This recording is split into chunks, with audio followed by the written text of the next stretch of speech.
Bom dia a todos, bom dia a todas, bom dia para você que nos assiste pela TV UFMA no Maranhão e pela Pop TV em Sobradinho e Porto Alegre. Sejam todos muito bem-vindos e bem-vindas a mais um ICL Mercado Investimentos.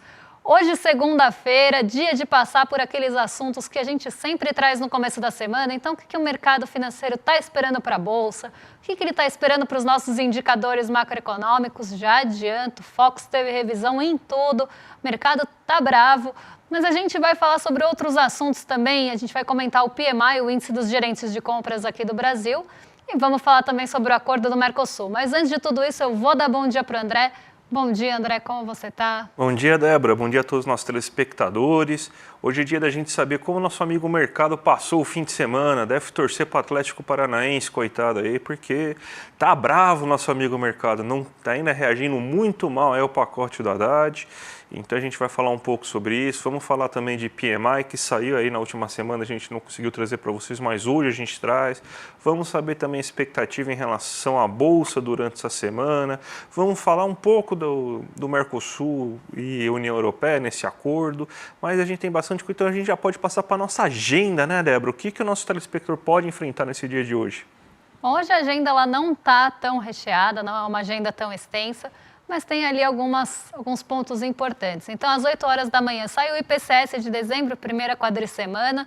Às 8h25 sai o relatório Foco semanal. Esse a gente vai trazer aí os principais pontos para vocês, né? Por que o mercado ficou tão bravo? O que ele jogou de previsão para cima?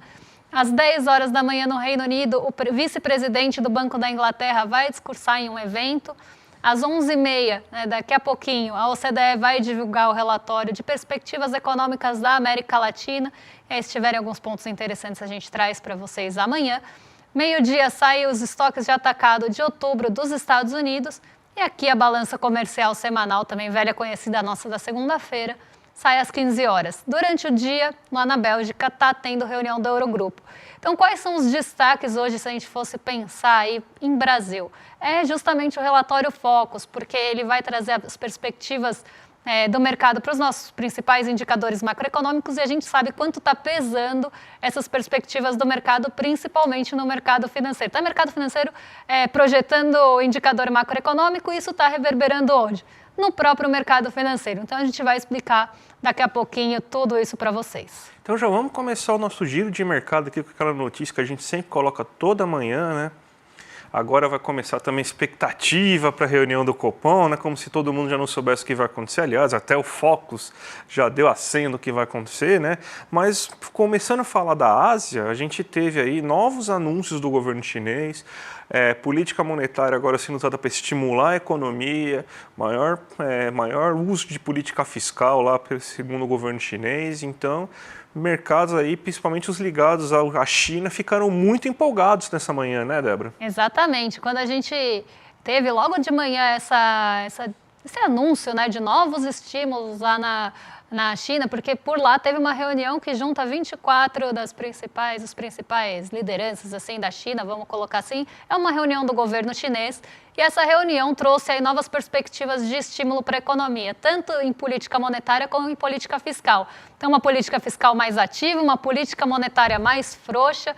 Então, esses são os pontos aí colocados, principalmente por essa reunião, por esse anúncio, mas tiveram outros. Então, um mercado imobiliário mais fortalecido pelo governo chinês, também ali um fortalecimento do mercado de ações, entre outros tópicos que foram discutidos e anunciados nessa madrugada. Isso fez com que os mercados asiáticos tivessem ali um reânimo, né, uma injeção de ânimo, eles foram reanimados, porque desde então eles estavam reagindo basicamente à Coreia do Sul. A Coreia do Sul continuou no terreno negativo, hoje caiu mais de 2%, porque tem uma nova discussão em relação ao impeachment e o presidente está proibido de viajar para fora da Coreia do Sul. Então, lá ainda esse assunto está pesando, a Coreia do Sul, né, ou o KOSPI, que é o principal índice de referência, não conseguiu ir para o terreno positivo com as outras bolsas asiáticas.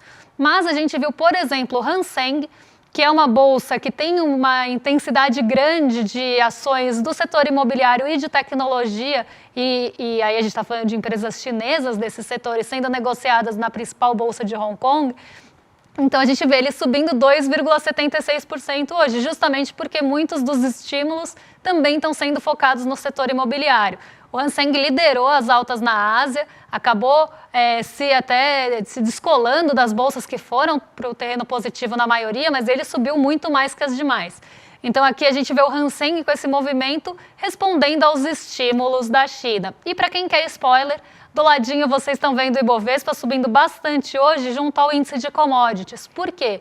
Toda essa sinalização desse anúncio para o setor imobiliário e para a demanda chinesa, porque tiveram vários aspectos lá sendo discutidos, fizeram com que o minério de ferro subisse bastante.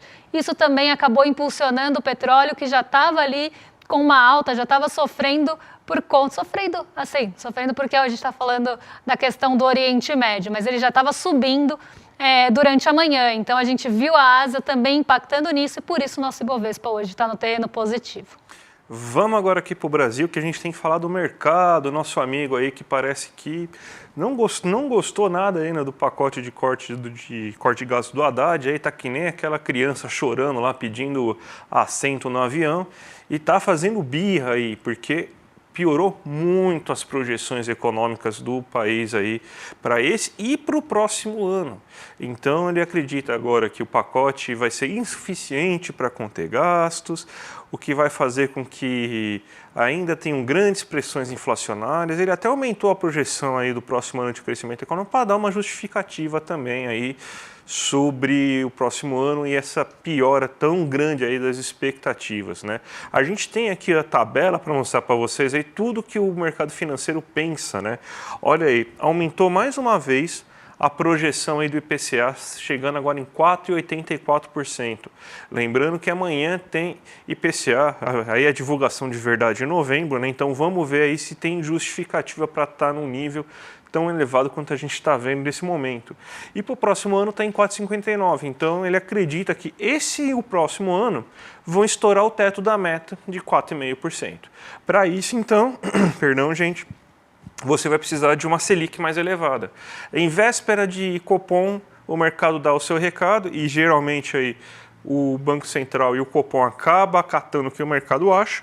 Está esperando agora uma alta de não meio ponto percentual, mas de 0,25 ponto percentual. Então está acreditando que a gente vai fechar nessa última reunião em 12% Selic e está aumentando consideravelmente para o próximo ano, inclusive, 13,5%. Então, uma alta de pelo menos 1,5 pontos percentuais na Selic no próximo ano. Tem gente falando que vai bater em 14 e depois, no finalzinho do ano, consegue ter uma queda de 0,5 pontos percentuais da Selic. Ele jogou para cima consideravelmente a taxa de câmbio, agora está imaginando que deve fechar o ano em 5,95 e sabendo que o mercado define qual que é a taxa de câmbio, né? Então ele faz uma projeção, uma profecia autorrealizável, que geralmente ele consegue errar ainda, né? É impressionante, né?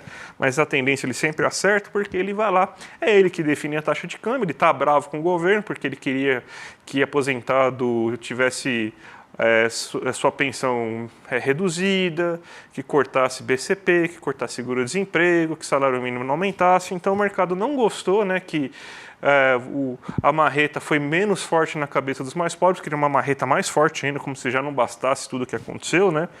Então está elevando para 5,95. E para o próximo ano em 5,77, um valor muito elevado, ou seja, com pouquíssima baixa cambial para o próximo ano. E aí a gente tem o PIB. Foi divulgado o PIB do terceiro trimestre, mais uma vez o mercado se surpreendeu com a alta, né? Então agora ele está acreditando num PIB de 3,39%.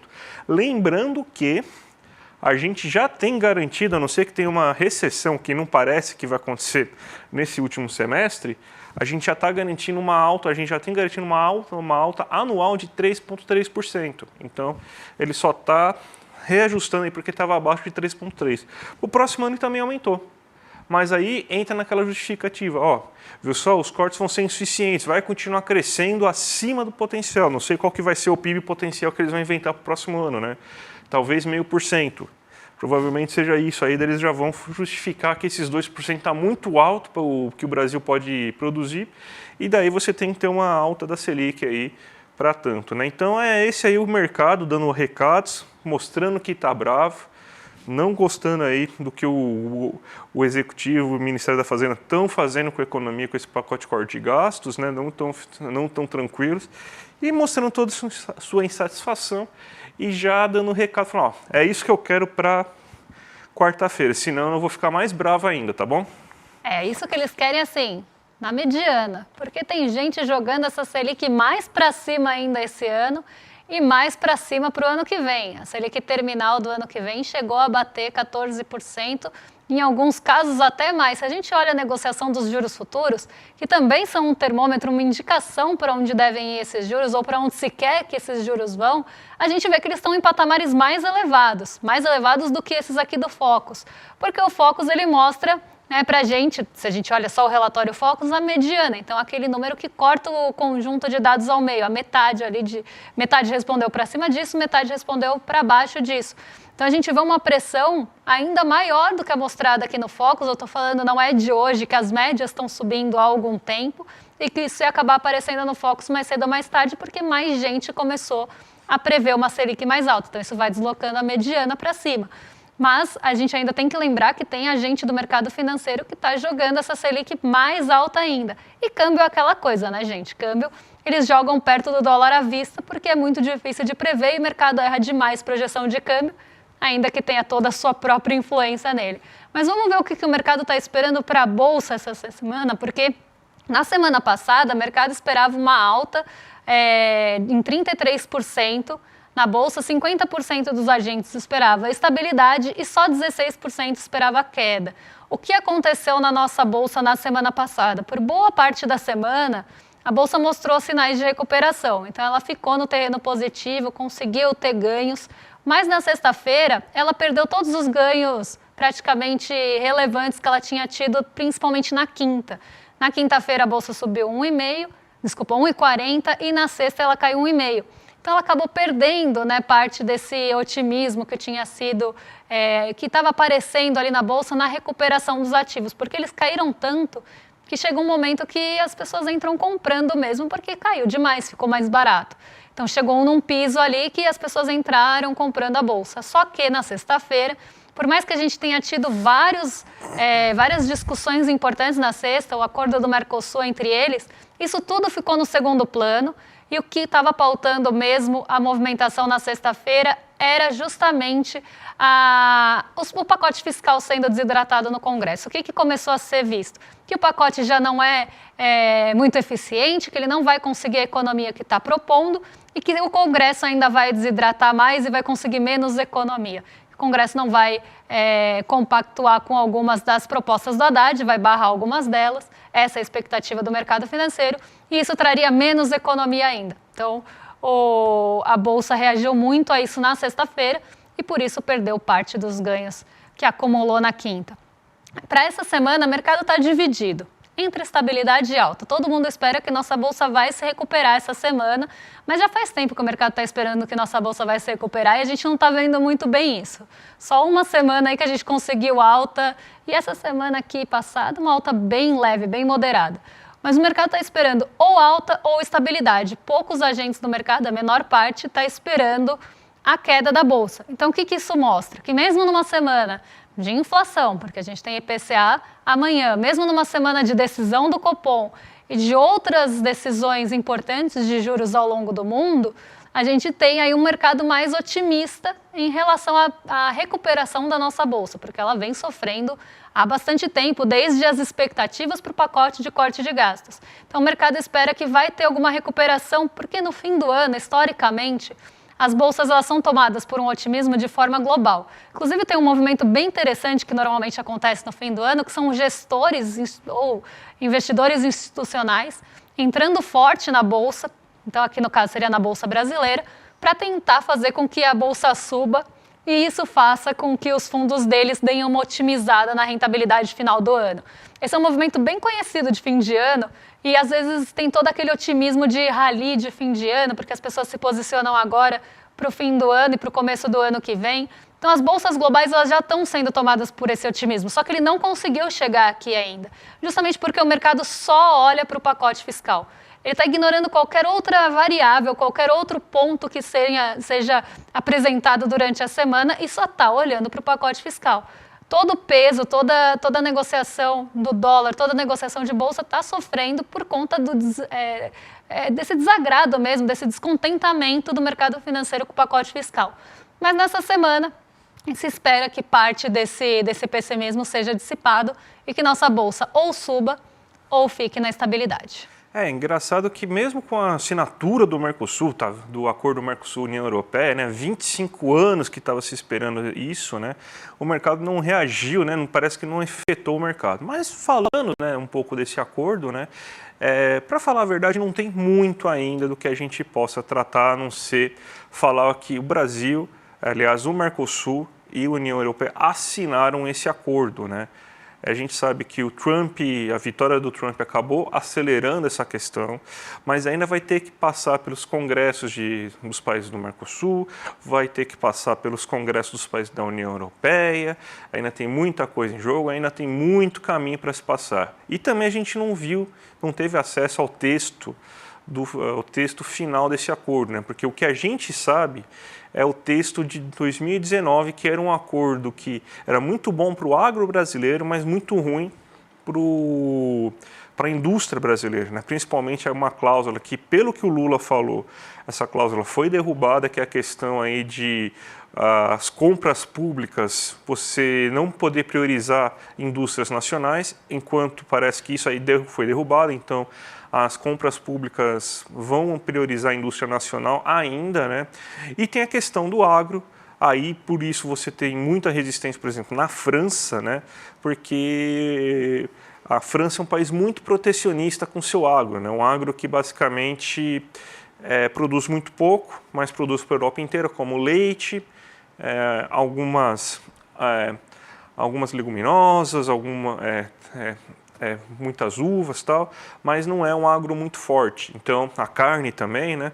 E o Brasil poderia entrar lá com um preço muito mais competitivo, né? Porque a gente tem um agro bem produtivo aqui no Brasil.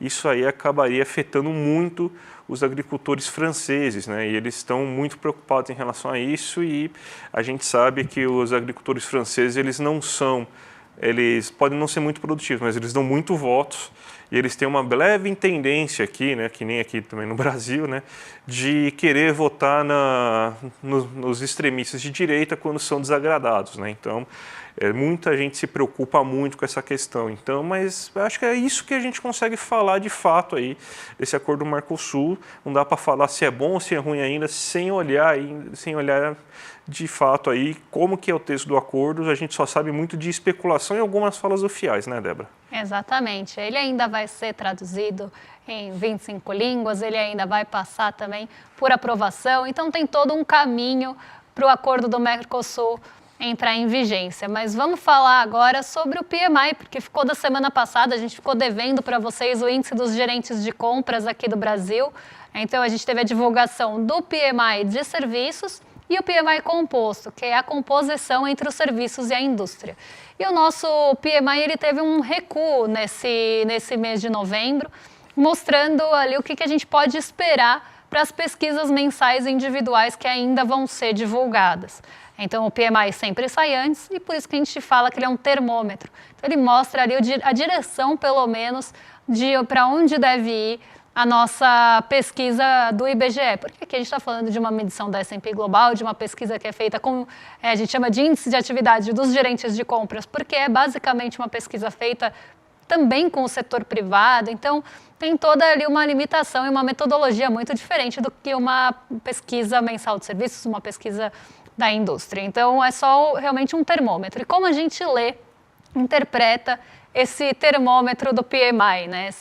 Esse índice de atividade do PMI? A gente tem o patamar de 50, e quando a gente está acima desse patamar de 50, quer dizer que aquela atividade, aquele setor, também podemos ler assim, está em expansão. Se estiver abaixo de 50, está em contração, está diminuindo. E essa expansão ou contração podem estar em ritmos acelerados ou mais lentos. Quando a gente tem o que a gente teve agora no PMI, que é um PMI acima de 50, mas em queda, isso quer dizer que ainda tem expansão, sim, dos setores, mas esses setores estão com uma expansão um pouco mais lenta do que estavam no mês passado. Então, você recua um pouco a expansão não vai ser tão rápida ou pode não ser tão grande como se esperava. Ela pode ser, inclusive, em relação ao mês anterior, uma expansão bem pequena. Então, poderíamos pensar aqui num paralelo com uma pesquisa mensal, que a pesquisa vai mostrar ali uma atividade não tão acelerada em relação ao mês anterior, mas talvez ainda mostrando crescimento. Então, assim que a gente vê o PMI. O PMI de serviços, ele ainda está em 53,6, apesar da queda em relação ao mês passado. O PMI industrial, a gente já tinha falado com vocês, né, que é o índice dos gerentes de compras da indústria, ele tinha basicamente andado de lado. Então, no geral, né, como a composição é uma média, não média simples, mas uma ponderação aqui dos dois outros setores, que mostra ali a atividade do Brasil, ela também caiu, e muito puxada pela queda do PMI de serviços. Vocês podem ver que eles andaram praticamente juntos nos meses. Então, ficou em 53,5. Então, isso mostra que a gente está, sim, ainda no terreno da expansão, os serviços estão crescendo, o PMI industrial, então a indústria está crescendo, as atividades do Brasil como um todo estão crescendo, mas num ritmo um pouco mais desacelerado. E quando a gente olha o porquê, né, dos serviços, porque a indústria a gente já tinha visto, mas o porquê dos serviços terem desacelerado em relação ao mês anterior foram dois pontos principais que acabaram pesando bastante: o custo de crédito e uma desaceleração de novos pedidos. Então, o nosso setor de serviços, segundo a S&P Global e segundo o PMI, ele está sofrendo bastante por conta aí do custo de crédito que está ficando mais caro. Então, aquela coisa que a gente sempre fala para vocês, de, olha, quando a gente sobe Selic, porque aqui também tem muito de expectativa. Minha expectativa é que o crédito vai ficar mais caro. Então, vai ter ali, o crédito das pessoas também vai ficar mais caro, vai ficar enxuto. Então, as pessoas vão consumir menos, né? Vão consumir menos serviços, porque dentro dos serviços tem o quê? Nesse caso, aqui a gente também tem o varejo dentro dos serviços. Então, as pessoas vão consumir menos, vão ter ali, né, uma renda talvez mais enxuta. Então, aquela coisa que a gente sempre fala da Selic mais alta, estrangulando a atividade econômica urbana, é justamente disso que a gente está falando. Começa a se ter uma expectativa que com Selics mais altas, o custo de crédito vai ficar mais caro, e vai ficar mais caro para conseguir recursos de terceiros, as pessoas vão ter também um crédito mais enxuto, podem consumir menos. Então, estão conseguindo aí o que querem com a desaceleração. Se a gente olha, apesar do recuo aí de 2,40, que a gente está sempre falando em pontos, tá? Então, 2,40 pontos no PMI composto, 0,60 no industrial e 2,60 no de serviços em relação ao mês anterior. Quando a gente olha nosso índice de atividade dos gerentes de compras em relação ao ano anterior, todos estão mais altos. Então, apesar de toda a dificuldade que se tem pela frente, dessa questão das expectativas em relação a custo de crédito, em relação à taxa de juros, a gente ainda tem uma atividade melhor do que a gente tinha no ano passado. Mas ela desacelerou em relação aos meses anteriores, porque a gente estava com uma aceleração bem grande do crescimento desses setores. Débora, 3 minutinhos para você fazer um rápido giro de mercado aí para a gente, tá bom? Faz tempo que ele não aparece, né? Vamos colocar ele aqui na tela, então. Porque hoje a nossa bolsa está subindo, e não é pouco, ela está subindo mais de 1%, e ela está sendo muito puxada pelo preço das commodities. Então, aquele spoiler que eu dei no começo do programa, até porque eu não sabia se a gente ia conseguir ou não fazer o giro, a gente vê aí que a nossa bolsa está reagindo bastante ao preço das commodities. Por quê? Se a China ela mostrou, né, que a gente vai ter uma demanda maior por lá, né, então vamos ter uma... Acho que ainda não está aparecendo, né? Mas daqui a pouco vai aparecer para vocês. A gente vai ter uma demanda mais acelerada na China, vai ter várias questões envolvendo o setor imobiliário, o investimento ali. Isso vai fazer com que demande-se mais commodities também. E o preço das commodities reage a isso. Então, a gente tem um primeiro ponto aqui, minério de ferro subiu muito. A Vale estava subindo hoje de manhã, logo na abertura, mais de 3%, respondendo justamente a essa expectativa de uma demanda maior por minério de ferro vinda da China. O petróleo também, tá? O petróleo também teve todo esse impulso vindo dos anúncios de estímulos da China, mas a gente tem também toda a questão envolvendo a Síria e o Oriente Médio, as incertezas que continuam rondando por lá. Então, o petróleo Brent ele foi puxado para cima, está subindo 1,48, como vocês podem ver, por esses dois motivos. Tanto a aceleração da demanda chinesa, ou possível aceleração da demanda chinesa, como também a questão do Oriente Médio envolvendo principalmente a Síria. Então, o petróleo hoje em alta. Então, Então, as duas principais empresas que, se a gente pensar, tem 30% da nossa bolsa, né, da composição do nosso índice, estão em alta hoje, que é a Petrobras, Petro 3 e Petro 4, a ordinária preferencial, e a Vale. As três estão subindo bastante, estão puxando o nosso Ibovespa para cima. Lá fora, né, então a gente tem a Nasdaq subindo bastante hoje, repetindo o movimento de sexta-feira, o S&P ainda não está atualizada a cotação, por conta do horário de verão. O mercado dos Estados Unidos está abrindo mais tarde, por causa do fim do horário de verão, né? Ele está abrindo um pouquinho mais tarde, mas a gente já tem algumas direções, né? Algum direcionamento que eles podem ir no começo dessa manhã, porque desde a abertura, ou desde a pré-abertura, os mercados nova-iorquinos estavam no terreno positivo, mas ainda sem muita definição. Então era um terreno positivo, mas ali bem perto do 0 a 0. Por quê? As treasuries que vocês estão vendo aqui na linha de baixo, treasuries de 10 anos, elas estavam bem instáveis. Então, ora ali orbitando 0 a 0, ora no terreno positivo, ora no terreno negativo, trazendo essa instabilidade. Porque a gente tem decisão se aproximando, desculpa, quase saiu um André Graziano aqui. A gente tem a decisão dos juros se aproximando e a gente teve payroll na sexta-feira surpreendendo positivamente e tem leitura de inflação essa semana. E os dois juntos podem definir qual vai ser a magnitude do corte dos juros dos Estados Unidos. Então está aí oscilando bem perto do 0 a 0. Olha o nosso DI futuro subindo aí de novo, respondendo a mesma questão fiscal. Então, os nossos juros futuros estão respondendo basicamente só a isso, por isso estão nesse patamar acima de 14%. E o dólar hoje está dando uma trégua, está caindo 0,52, justamente por essa indefinição que vem de fora. Porque se fosse só cenário doméstico, vocês podem ter certeza que isso estava em alta. Então, a gente tem um cenário mais positivo também vindo das commodities, que não justificaria um dólar alto hoje. Então, preço de commodities em alta acaba trazendo dinheiro para a nossa bolsa e isso faz com que o dólar caia. Mas se a gente fosse pensar realmente só em fatores domésticos, eu tenho certeza que esse dólar estaria em alta porque, ó, como está o DXY, bem perto do 0 a 0. E aí a pressão doméstica do mercado financeiro ia fazer esse dólar subir, né? Então, a gente tem isso acontecendo justamente por conta das commodities. É um movimento mais clássico. Commodities sobem, a nossa bolsa sobe e o dólar cai. Débora, ontem foi um espetáculo Cine CL aí, em comemoração do Noam Chomsky Day, no aniversário do Noam Chomsky, né? A gente passou o filme Utopia Tropical. E tem uma ótima notícia para todo mundo. A gente colocou o documentário na íntegra e mais alguns conteúdos extras, aí, como a entrevista completa do Noam Chomsky com o Celso Amorim. Então, se não faz parte do ICL ainda, gente, faz parte vamos virar membro do ICL, porque as condições que a gente abriu ontem, inclusive, ainda estão valendo para hoje. Então, ó, virou membro do ICL, membro solidário, a gente vai dar o livro Como Parar o Relógio do Juízo Final, do Chomsky, a gente vai dar o livro finalista do Prêmio Jabuti 2024, Intenção Primeira, do Eduardo Moreira, o Utopia para Realistas, do Rutger Bregman, e também Os Engenheiros do Caos, do Juliano da Empoli, né? Além, claro, do certificado de membro solidário. Então, gente, somente hoje aí, as condições de ontem foram prorrogadas aí para você entrar e virar membro do ICL. Então, gente, faça sua inscrição em icl.com.br, tá bom? E agora vocês ficam com o Rolê ICL na sequência, com o William Teluca e o Guga Noblar, mais do que excelente companhia. E a gente volta amanhã para contar o que vai mexer com o seu bolso, porque amanhã sai IPCA. Um beijão e até amanhã, pessoal. Até amanhã, gente. Tchau, tchau.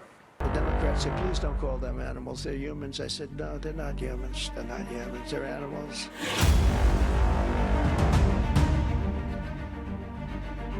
They're eating the dogs, the people that came in. They're eating the cats. They're eating the pets of the people that live there.